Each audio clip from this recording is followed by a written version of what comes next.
దేవుడు ఇన్ని నీ కోసం చేస్తున్నాడు, నువ్వు ఆయనకి తిరిగి చేయటంలో ఏముంది? ఏం చేస్తున్నావు? ఏమీ లేదు.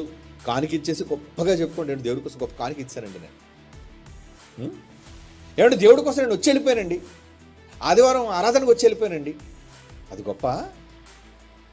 ఆ దేవుడికి ఏమైనా గొప్ప పని చేసి పెడుతుంది అనుకున్నారా?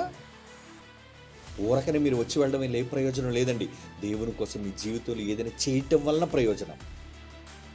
ఆయన గొప్ప కోసం మీరు చేసే ప్రయత్నం ఏమనుందా? ఆయన నామ ఘనత కోసం మీరు చేసే ప్రయత్నం ఏమనుందా? మీ కష్టం ఏమైనా ఉందా అందులో? మీ తండ్రిని గొప్పగా ఈ ప్రపంచంలో చూపించటంలో, బైబిల్ గొప్పదని సమాజంలో చెప్పటంలో, నువ్వు నమ్మిన గ్రంథం ఉన్నతమైనదని సమాజంలో ప్రకటించటంలో నువ్వేనుందా? ఎప్పుడో చేశానండి, 10 ఏళ్ల క్రితం అంటే సరిపోదు. ఎప్పుడు దేవునికి ఎల్లప్పుడూ అన్నింటినీ చేస్తున్నప్పుడు నువ్వు దేవుని కోసం కొన్ని చేసి చేతులు గడిగేసుకుంటావు, దులిపేసుకుంటావు, అయిపోయిందని.